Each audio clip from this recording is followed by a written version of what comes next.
Focke-Wulf 190.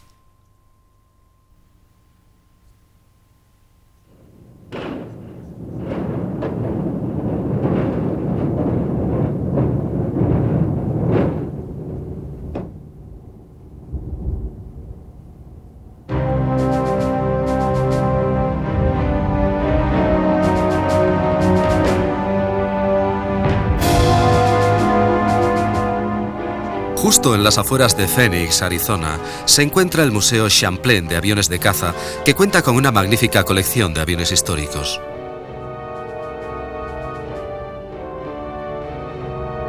Entre otros excelentes ejemplos, este modelo de Focke-Wulf 190 resulta impresionante. Es un inmaculado ejemplar de uno de los más grandes aviones de la Segunda Guerra Mundial. Reverenciado por los pilotos de ambos lados, el FW-190 en sus múltiples versiones prestó servicio en todos los frentes donde luchó la Luftwaffe desde 1941 en adelante. Algo destacable del 190 es que, a pesar de su éxito, en principio fue un avión que nadie quería, siendo visto como una especie de póliza de seguro que nunca debería ser utilizada. Pero bastante antes del final de la guerra, se convertiría en la espina dorsal de las unidades de caza, siendo constantemente mejorado y modificado. Adolf Galland, general del arma de caza de la Luftwaffe, recomendó cancelar la producción de los demás interceptores con motor de pistón para concentrarse en la fabricación del cazabombardero FW-190. Son necesarios grandes conocimientos en muchas áreas y disciplinas para desarrollar un aparato como el 190, y el resultado final es debido al esfuerzo de un equipo de trabajo. Pero si a alguien puede atribuirse el éxito de este modelo y el esfuerzo para que fuera adoptado por la Luftwaffe, ese alguien fue Kurt Tank. Tank ya había diseñado aviones para la Focke-Wulf cuando esta compañía había intentado infructuosamente competir contra el mítico Messerschmitt Bf-109. Ciertamente, a finales de los años 30, el Bf-109 era visto como invencible y no parecía necesitar ningún sustituto en los años que vendrían. Ágil, aerodinámico y muy efectivo, el 109 era un compendio de las más avanzadas tecnologías de la época, mientras que el diseño menos competitivo de Tank todavía tenía el ala alta tipo parasol, un concepto que parecía pertenecer a la década anterior. En 1937, un gran número de Bf-109 empezaron a ser producidos para la Luftwaffe de Hitler. Después del fracaso de su primer caza, Tank se concentró en otros desarrollos. Siendo como era un líder nato, inspiró a otros diseñadores y al principio de 1936 había conseguido reunir a un grupo de talentos que producirían uno de los más avanzados aviones de línea de esa época, el FW-200 Cóndor, un diseño que no hubiera desentonado entre los aviones comerciales de la posguerra. Mientras tanto, las necesidades de la guerra hicieron que el FW-200 entrara en servicio como avión de reconocimiento marítimo de largo alcance, patrullando sobre el Atlántico en conjunción con las manadas de submarinos U-Boot. Su único punto flaco fue la debilidad de su tren de aterrizaje.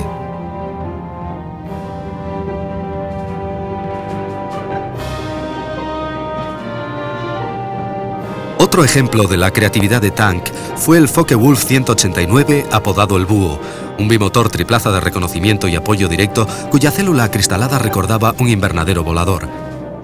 Pese a su estructura realmente ligera, el Búho demostró una extraordinaria resistencia. En más de una ocasión, regresaron búhos a sus bases faltándoles grandes porciones de planos y cola, arrancados por aviones soviéticos que intentaron derribarlos por colisión. Muy apreciado por todos los que lo volaron, este simple y efectivo diseño estaría en servicio a lo largo de toda la Segunda Guerra Mundial, siendo probablemente el mejor de su clase en ambos bandos. En 1937, la guerra todavía parecía lejos y Alemania empezaba a descubrir su recién conseguida prosperidad. El Tercer Reich había traído orden y un renovado sentido de orgullo nacional a una nación que había sufrido las durísimas condiciones de los leoninos tratados posteriores a la Primera Guerra Mundial, a la que siguió una tremenda depresión económica. Pero ahora tenían una motivación y unos planes concretos. Planes de una nueva Alemania con unas fronteras mucho más amplias y planes para una nueva Luftwaffe. Gran parte del éxito del Messerschmitt Bf 109 fue debido a su motor Daimler-Benz Serie 600, una brillante muestra de ingeniería. Tenía una configuración de 12 cilindros en V invertida dispuestos en 2 líneas. Este diseño seguía las tendencias de la época, que consideraban que un motor largo y estrecho ofrecía una silueta más aerodinámica que permitiría al avión ser más rápido. La serie 600 fue utilizada también en el caza bimotor Messerschmitt Bf 110, ofreciendo las mismas ventajas de baja resistencia al avance que permitía ganar velocidad, ya que el diseño de un caza es una continua lucha por obtener mayor velocidad.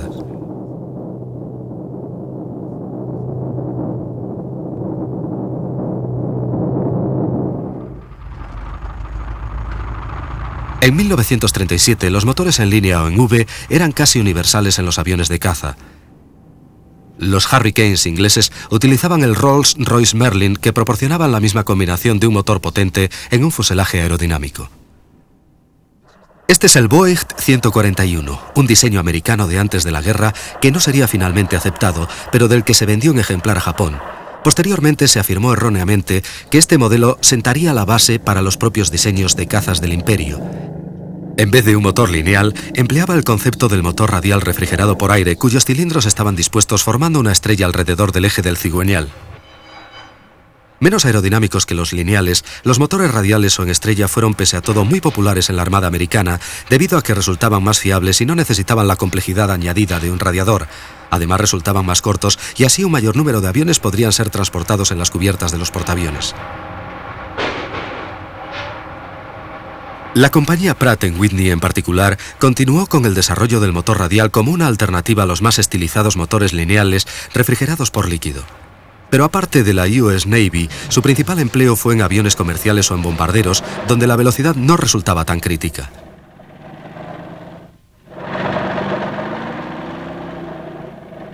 A principios de los años 30, algunos de estos robustos motores radiales de Pratt & Whitney fueron vendidos a Alemania, siendo posteriormente fabricados bajo licencia por BMW. A pesar del éxito del Messerschmitt Bf 109, seguía habiendo quienes en la Luftwaffe insistían en la necesidad de un segundo modelo de caza. Daimler-Benz sencillamente ya no podía producir más motores y por esta razón se aceptó un diseño de Focke-Wulf como respaldo, ya que utilizaba un motor radial de BMW del que existía una menor demanda. Kurt Tank y su equipo habían sustentado sus teorías en diferentes fuentes. Primeramente se fijaron en el avión de carreras H-1 diseñado por Howard Hughes, que utilizaba un motor radial, con lo que carecía de una silueta afilada, pero la potencia desarrollada por la planta motriz, junto con otros refinamientos aerodinámicos, dio como resultado uno de los aviones más veloces de su época. Tank resultó muy impresionado por este diseño, que además incorporaba un ancho tren de aterrizaje para hacer más seguras las tomas de tierra.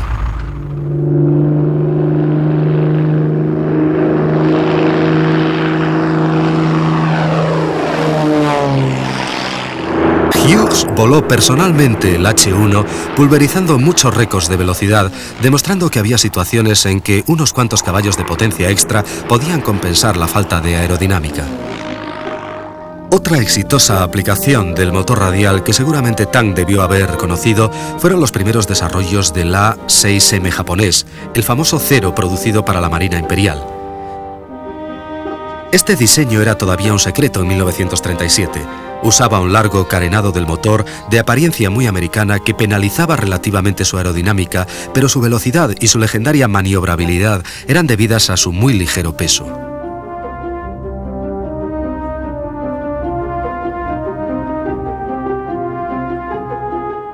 Esta reducción de peso tenía un precio.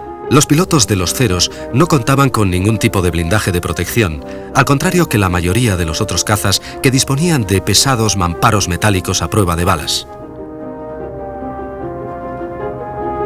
Otras características también fueron sacrificadas, como los depósitos de combustible autosellantes que hubieran podido dotar a los Zeros de mayor seguridad a cambio de un incremento de peso.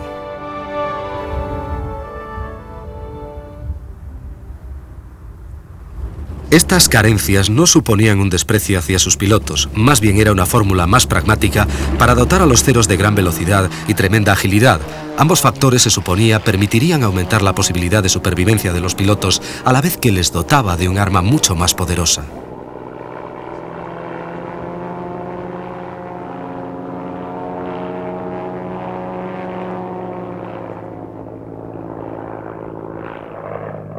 La fórmula del Zero fue un éxito y demostró que con un poco de imaginación era posible emplear motores radiales y además obtener altas velocidades. La cuestión era cómo realizar esto en un avión completamente metálico y respetando las medidas de seguridad modernas.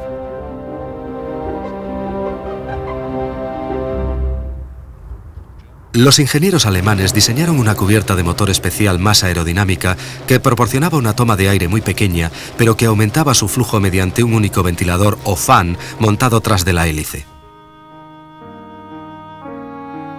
La disposición del habitual carenado del motor, desarrollada por científicos americanos, era usada en todo el mundo.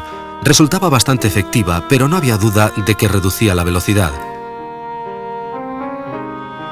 El avanzado diseño que Kurt Tank adoptó para su nuevo caza parecía suponer un gran paso adelante, pero pese a todo, existían graves dudas acerca de la eficacia del fan auxiliar debido al pequeño tamaño de la toma de aire en relación con el tamaño del enorme motor BMW.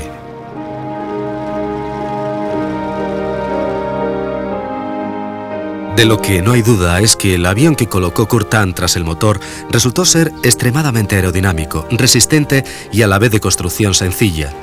El Focke-Wulf FW-190 era una obra maestra del diseño.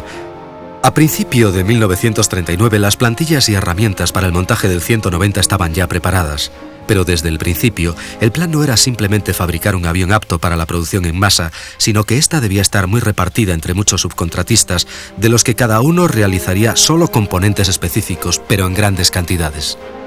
Incluso en 1939, bastante antes de que Alemania sufriera los efectos de los grandes raids de bombardeo aliado, el alto mando alemán había previsto las ventajas de una producción en serie a través de un sistema descentralizado de pequeñas fábricas de suministros que podrían seguir entregando sus aviones, mientras que resultarían un blanco muy escurridizo para los enemigos del Reich. Antes del final de la guerra, los componentes del FW-190 eran producidos en no menos de 24 puntos diferentes. El modelo no era especialmente ligero. Su peso máximo al despegue resultó ser de casi 5.000 kilos frente a los aproximadamente 4.000 del Messerschmitt. Pero este peso extra supuso un avión más duro y resistente, lo que permitió al FW-190 sobrevivir en las condiciones de combate más extremas.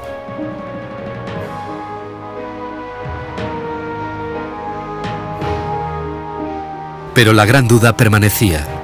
¿Podría la mayor potencia del motor radial de 18 cilindros BMW 193 compensar el peso extra y la mayor resistencia aerodinámica del diseño del Focke-Wulf frente al más ligero y esbelto Bf 109?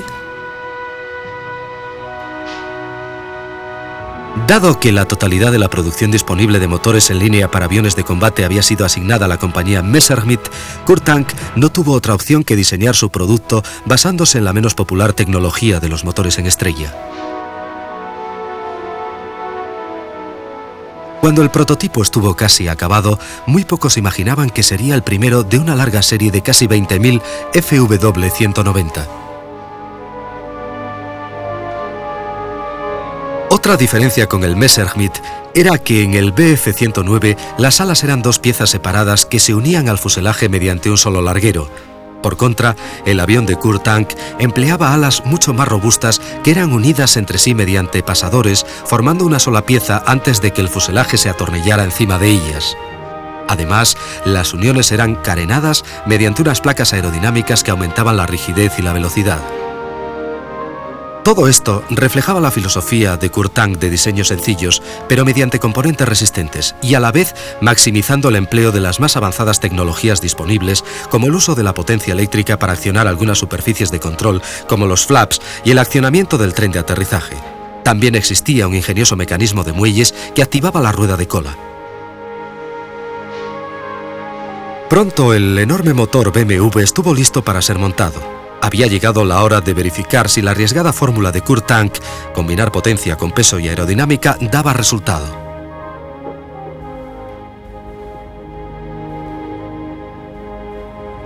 El 1 de junio de 1939, con el piloto de pruebas de Focke-Wulf Hans Sanders a los mandos, el primer 190, conocido como V1, carreteó por la pista del aeródromo de Bremen para poner a prueba aquella teoría.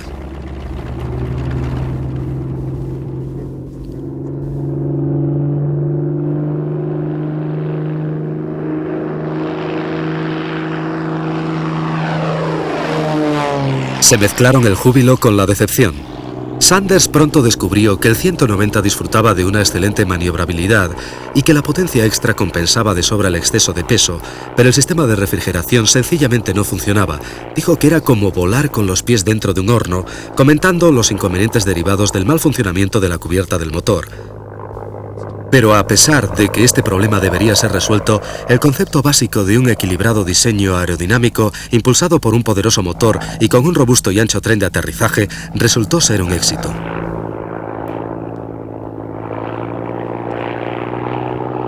Como pasa con todos los prototipos, llevaría más tiempo perfeccionar la idea y más tiempo aún introducir todas las mejoras en la fase de producción. A mitad de 1939, la Wehrmacht necesitaba imperiosamente tiempo para perfeccionar su material militar, lo que produciría una de las mayores charadas de la historia, el pacto de no agresión entre Rusia y Alemania.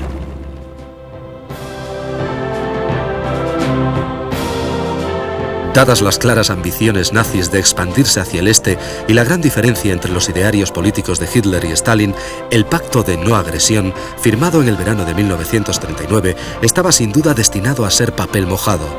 De hecho, ambas partes lo emplearon como un respiro, una tregua tácita que Rusia empleó en consolidarse y Alemania en comenzar su avance hacia el este.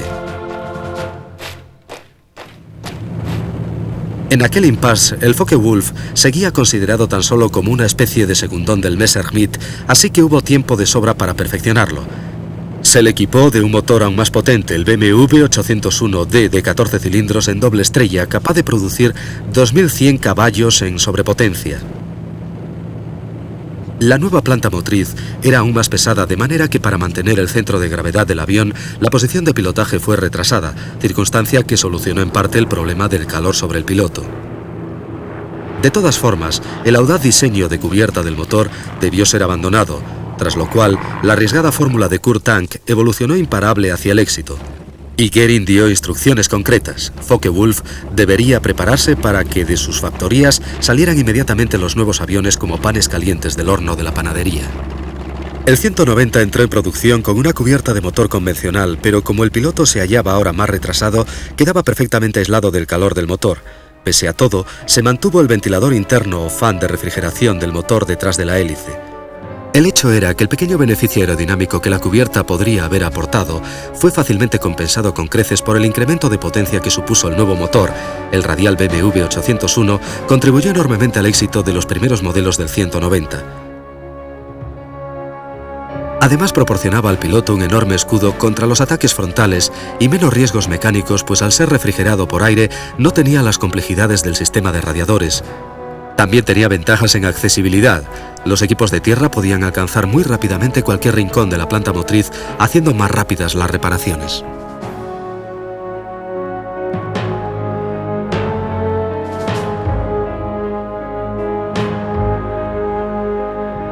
Existían otras ventajas sobre el Messerschmitt.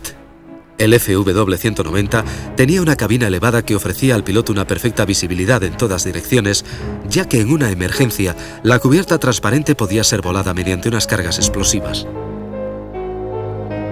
La atención por el detalle introdujo otros refinamientos en el FW-190 como un indicador exterior del nivel de combustible y paneles de recubrimiento avisagrados para que los equipos de tierra pudieran tener un acceso más fácil y rápido a los cables y poleas de mando.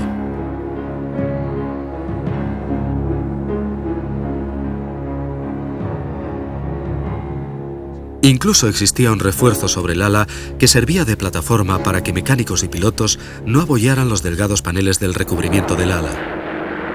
En el verano de 1941, las primeras unidades de serie del FW-190 fueron plenamente operacionales en el grupo de caza JG-26 liderado por Adolf Galland. El 27 de septiembre, algunos 190 entraron en combate por primera vez contra los Spitfire ingleses sobre el Canal de la Mancha. El resultado fue una demoledora derrota para los ingleses. Otra grave amenaza para la RAF, que además veía como Messerschmitt había continuado mejorando el Bf-109 con los modelos F y G. Mientras en la Luftwaffe se había abierto el debate sobre cuál era el mejor tipo de caza alemán. Al final resultaba ser una cuestión de gustos. Werner Seiss, un piloto de la Luftwaffe, explica: me gusta mucho el 190. Era mucho mejor avión que el 109. Podía virar más cerrado, volar más rápido, más alto. Podías hacer cualquier cosa con el 190. Era maravilloso. El único problema del 190 era que al carretear en tierra y durante el despegue no podías ver demasiado. Aquel enorme motor en estrella te quitaba toda la visión, pero al final te acostumbrabas. Solo era cuestión de poner más cuidado, pero en vuelo era realmente muy bueno.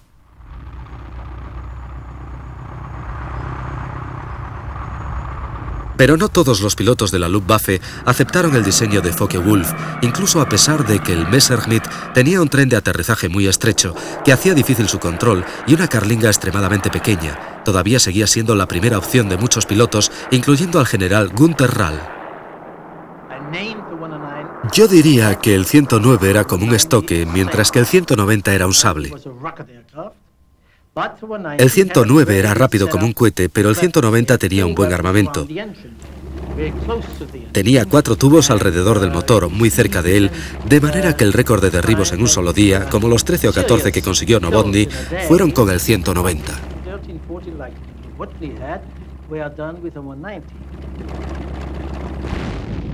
Pero Novotny consiguió la mayor parte de sus derribos sobre Rusia. Tan pronto como el 190 entró en servicio, Hitler hizo su movimiento final hacia el este en un ataque sorpresa contra los mal preparados soviéticos. La Operación Barbarroja destruyó literalmente la fuerza aérea rusa.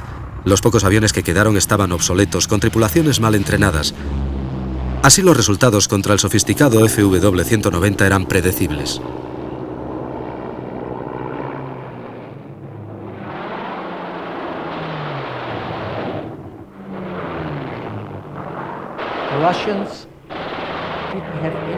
Los rusos no tenían ninguna experiencia. Los pilotos no tenían entrenamiento en tácticas de combate, volaban con equipos muy obsoletos, incluso de la Guerra Civil Española. El núcleo de sus cazas lo comprendían el I-16 Rata y el I-153, que era un biplano. El resultado fue que ellos sufrieron unas pérdidas tremendas.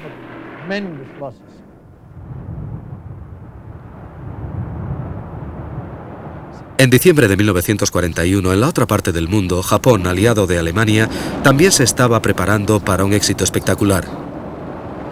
El Zero de la Marina Imperial, el avión de Mitsubishi, que había probado que los motores radiales todavía tenían sitio en la aviación de caza, estaba a punto de entrar en la historia, junto con los torpederos y aviones de bombardeo en picado embarcados en portaaviones. Fue el ataque contra la 7ª Flota Americana fondeada en Pearl Harbor.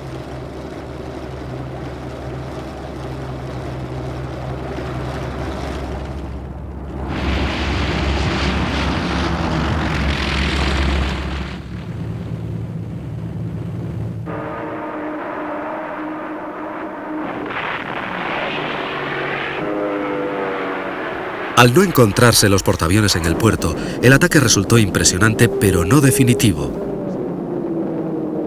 Y fatal para Alemania. 24 horas después del ataque, Hitler declaraba la guerra a los Estados Unidos. Al hacerlo, acababa de sellar la suerte del Reich. La capacidad productiva de América era enorme y solo unos meses después, a comienzos de 1942, hordas de enormes bombarderos cuatrimotores como el Boeing B-17, Fortaleza Volante, despegando desde bases en Inglaterra, empezaron a desarrollar la teoría del bombardero estratégico a gran altura. Empleando potentes turbocompresores, los B-17 operaban sobre Alemania en el enrarecido aire por encima de los 10.000 metros, donde el motor radial de los FW-190 estaba al límite de sus posibilidades. Ahora, a la defensiva, la Luftwaffe necesitaba un interceptor de alta cota, un avión que usualmente empleaba motores lineales como el Daimler-Benz, que todavía seguía monopolizado. Pero Kurt Tank resolvió el problema de una manera diferente.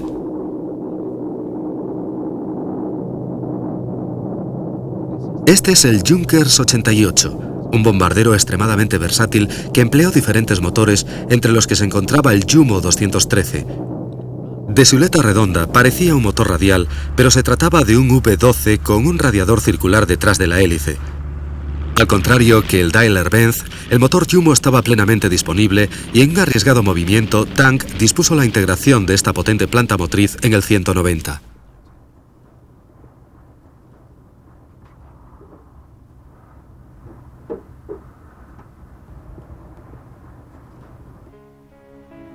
Con esta combinación de un motor de bombardero en la célula de un caza, Focke-Wulf empezó a desarrollar el que bien pudiera haber sido el mejor caza a pistón de la Segunda Guerra Mundial. Por supuesto, los 12 cilindros en V invertida del Jumo añadían una considerable longitud al morro del nuevo avión, o Serie D, como sería conocido este modelo.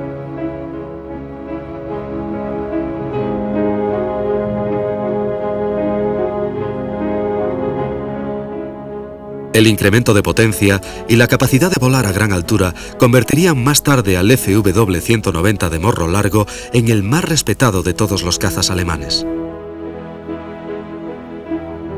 Durante el desarrollo de la Serie D, Focke-Wulf tuvo que afrontar los mismos problemas que surgieron en el prototipo original. Al poner mayor peso delante del ala, era necesario retocar la parte trasera para preservar el equilibrio y la posición del centro de gravedad. La solución de Tank fue simple. Sencillamente alargó 25 centímetros la parte trasera del fuselaje a base de paneles intermedios huecos.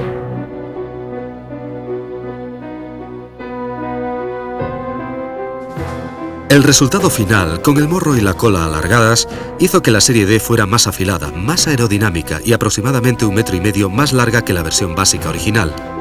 Pese a todo, existían paradojas como que la gran hélice de 3 palas muy anchas, diseñada para cortar el enrarecido aire a 10.000 metros de altitud, estuviera tallada en madera.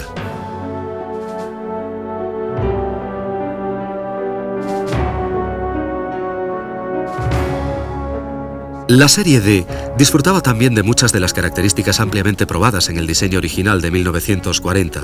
Las alas, cabina y el tren de aterrizaje eran los mismos que en la versión de morro corto con motor radial y que todavía seguía en producción. Ambos tipos empleaban el mismo sistema de control de vuelo extremadamente avanzado para su época. Todos los 190 tenían superficies de control de vuelo operadas eléctricamente, lo que eliminaba el engorro de transmisiones mecánicas, poleas y sistemas hidráulicos, usando en su lugar delgados cables eléctricos que transmitían bajo voltaje a motores eléctricos que accionaban las superficies. Estos cables estaban menos expuestos a los daños producidos por el enemigo. Debido a ello, la batería resultaba un componente vital e iba alojado en un compartimento blindado tras el piloto.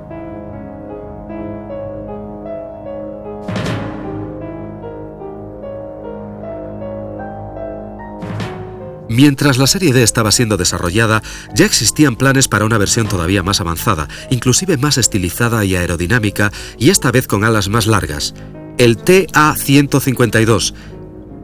Este modelo llevaba la inicial T en honor a su diseñador, en lugar del de la compañía que lo fabricaba. Un extraño privilegio dentro de la nomenclatura aeronáutica y único en el caso de Alemania. Pero estaba claro que Kurt Tank no era un diseñador cualquiera.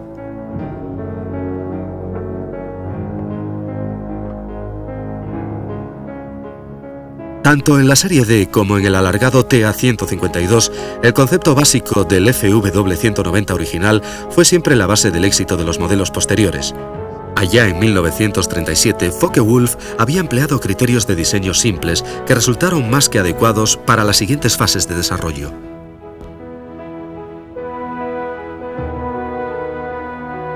De cualquier modo, por muy buena que fuera la nueva generación de cazas de alta cota, llegaron demasiado tarde al conflicto.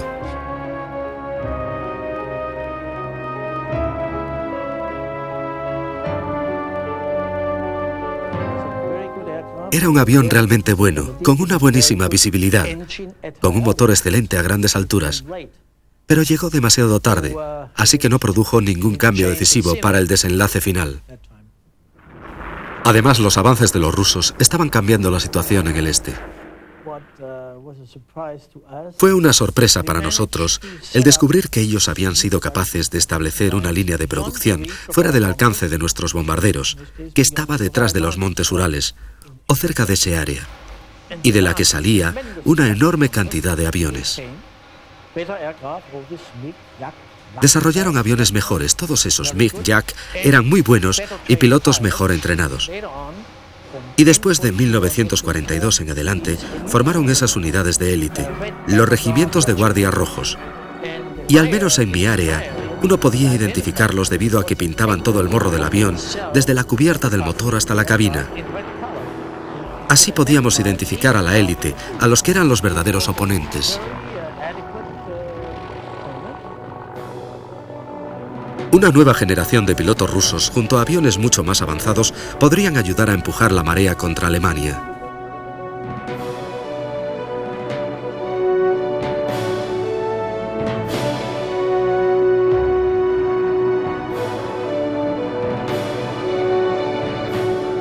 Pero todavía el 190 tenía que alcanzar el límite de su versatilidad.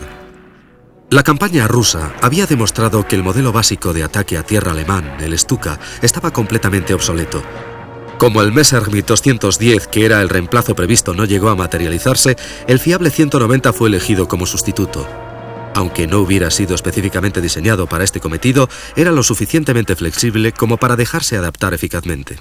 La versión de ataque del 190 Serie F era básicamente igual que la versión básica de morro corto y motor radial, a la que se le había instalado unos puntos de anclaje extra, reforzados para montar cargas de bombas bajo las alas y el fuselaje. El resultado fue un diseño básico de avión de caza con la capacidad de transportar bombas cuando fuera necesario utilizarlo como avión de ataque.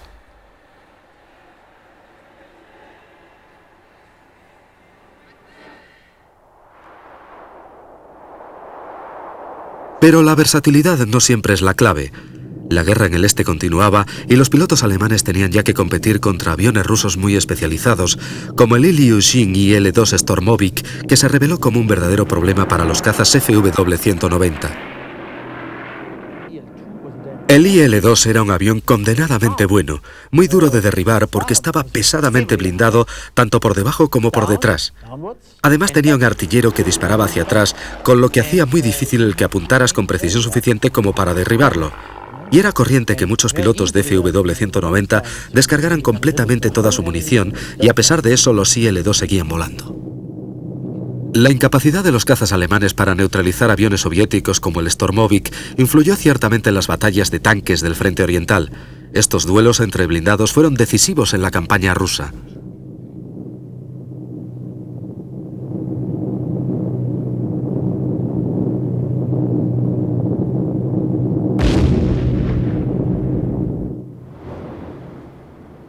A los problemas de los alemanes en el aire se unían las inmensas cantidades de munición aliada que estaban siendo transportadas por mar desde el sur, en una campaña para asegurar que Rusia no careciera de nada en la lucha contra Alemania.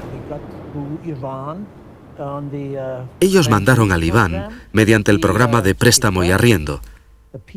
Spitfires, P-39s, B-25s, bombarderos Boston, y en el sur había un alto porcentaje de estos aviones de origen angloamericano.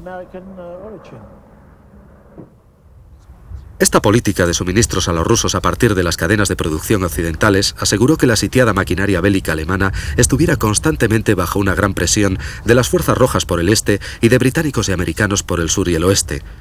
Pese a todo, las tácticas variaban. Los soviéticos se concentraban principalmente en el combate por tierra y usaban sus aviones como apoyo al ejército, sobre todo mientras que los americanos eran partidarios de llevar la guerra a los cielos de Alemania mediante los bombarderos pesados de largo alcance.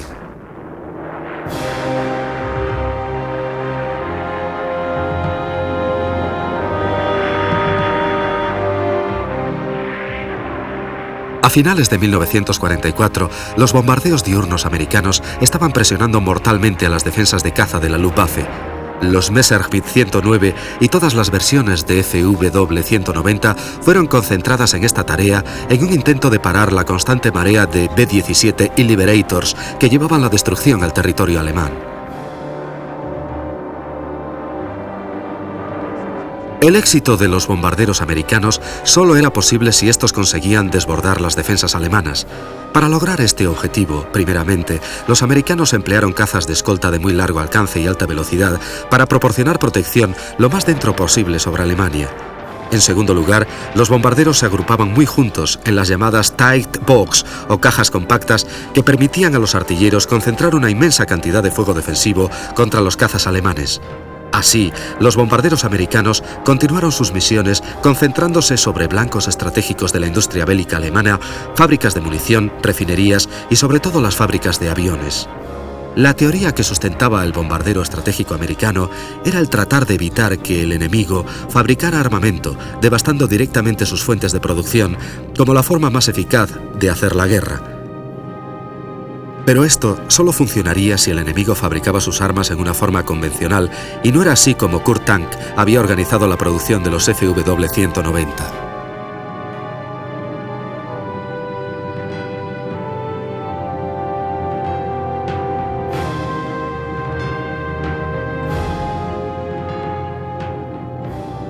Los cientos de subcontratistas que se desperdigaban a lo largo de toda la nación consiguieron incrementar el suministro de componentes a pesar de los ataques de los bombarderos, de manera que el flujo de los nuevos FW-190 continuaba saliendo de las líneas de producción para desesperación de los estrategas americanos. El coronel de la inteligencia aérea Fred McIntosh nos explica.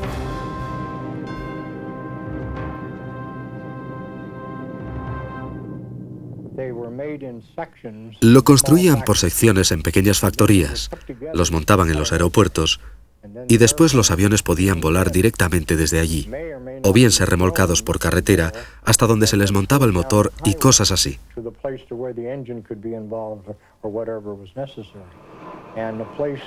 De esta manera, cualquier fábrica familiar de muebles de calidad o talleres de maderas podían estar fabricando, por ejemplo, los conjuntos de cola de los aviones.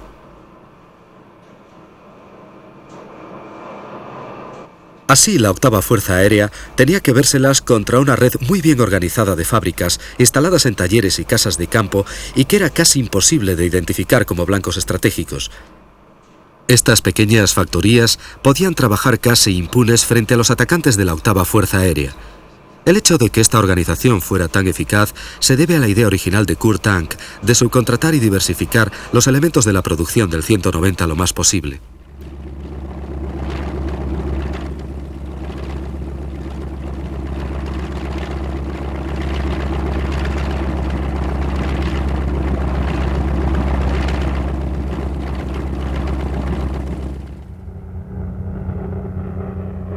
Incluso cuando la guerra estaba llegando a su inevitable conclusión, el diseño básico con motor radial del 190 era todavía un muy serio adversario para cualquier cosa que los aliados pudieran poner en el aire.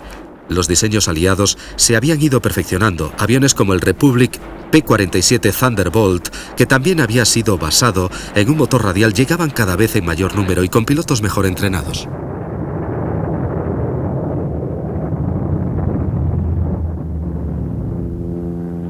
La carnicería era terrible en ambos lados y a menudo los B-17 volvían a casa con claras muestras de lo muy efectivos que resultaban los 190 en la defensa de su territorio. Incluso cuando su causa estaba irremisiblemente perdida, los pilotos de la Luftwaffe, cortos de municiones y de combustible, seguían ofreciendo una enconada resistencia. Pero los raids de bombardeo continuaban las 24 horas mientras las defensas alemanas iban deshaciéndose lentamente. Al pueblo alemán solo le quedaban ruinas de un Reich que se suponía iba a durar 1000 años. A todo lo largo de los territorios recién ocupados, equipos de la inteligencia aérea americana se movían buscando ejemplos de la tecnología alemana antes de que los destruyeran las tropas en retirada. Era un trabajo arriesgado. Algunos aviones habían sido parcialmente destruidos por sus tripulaciones alemanas y otros tenían instaladas trampas explosivas. Otros sencillamente estaban abandonados como herramientas de una guerra que nunca ganarían. De esta manera, la inteligencia aliada obtuvo un buen número de FW-190 que fueron examinados y comparados con otros aviones aliados.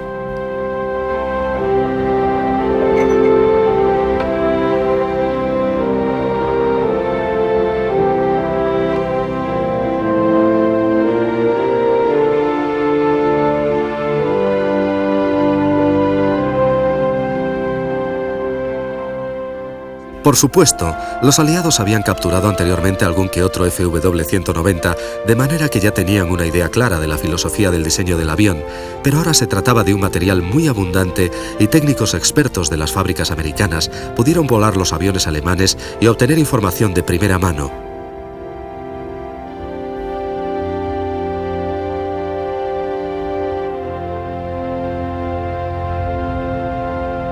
Hombres como el jefe de pilotos de prueba de la compañía Bell, Jack Bulliams.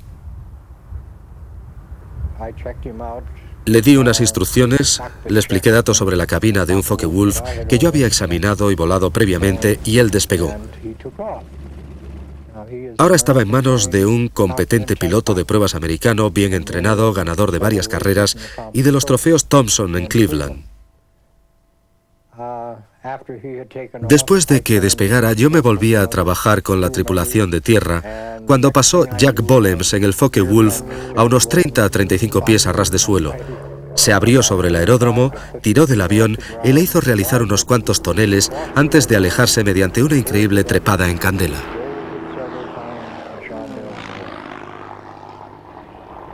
¿Dónde están ahora esos aviones? De unos 20.190 construidos, solamente unos pocos sobreviven actualmente. Aquí, en el Museo del Aire de Texas, en Harlingen, cerca de la frontera mexicana, existe uno de los pocos supervivientes 190 de morro corto. A pesar que muestra los efectos del paso del tiempo, su clásico perfil es todavía impresionante. Una silueta simple conformada alrededor de un potente motor radial que todavía agrada la vista de los aficionados. Pero son los historiadores los que realmente conocen lo destacado que fue este aparato y esperan la oportunidad de volver a verlo volar.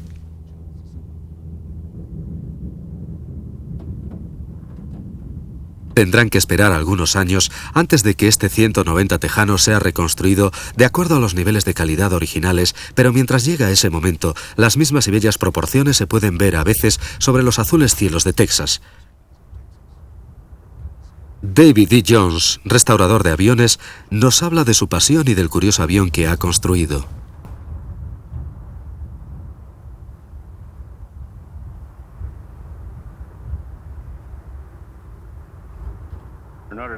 Para poder construir este modelo, estudié meticulosamente el original y me quedé sorprendido de lo que descubrí, de lo bien construido que estaba y de algo que la mayoría de la gente desconoce, y es que este avión empleaba un sistema de potencia integrado en una única palanca de control. Yo sabía que en 1980 u 81 la Woodward Governor Company había construido un sistema de control muy parecido para la Beechcraft, así que les pregunté si podría utilizar uno de sus sistemas de control en este avión y se quedaron muy sorprendidos cuando les conté que la Focke-Wulf había empleado un sistema de control idéntico en 1939.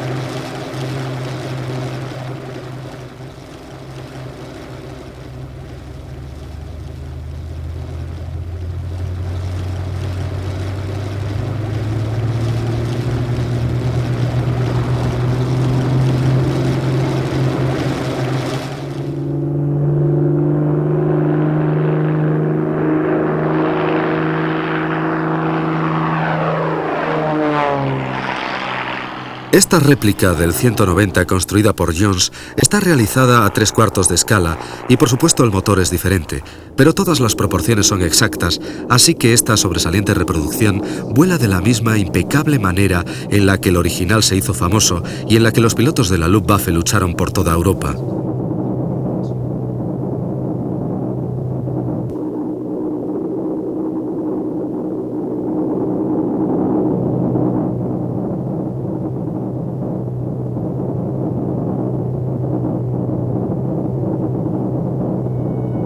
A lo largo de toda su carrera, Kurt Tank produjo muchos otros diseños como el bimotor TA-154, un caza fabricado completamente en madera para enfrentarse al mosquito inglés. Después de la guerra quedaban pocas oportunidades para él en su patria, así que emigró a la India, donde sentó los cimientos de la industria aeronáutica de ese país, introduciendo la tecnología de los motores a reacción. Continuó trabajando hasta su muerte.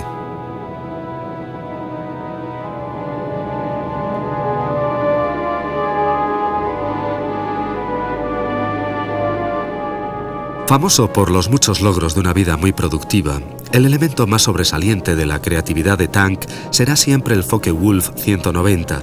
un avión que fue encargado como un simple respaldo para el Messerschmitt 109 y que solamente fue autorizado a entrar en producción porque usaba uno de aquellos impopulares motores en estrella. Los ingenieros alemanes trabajaron para encontrar la forma de solventar los problemas de los motores radiales y, a pesar de los fallos con la cubierta aerodinámica del motor, consiguieron una solución de compromiso donde la potencia extra permitió compensar los problemas de origen aerodinámico.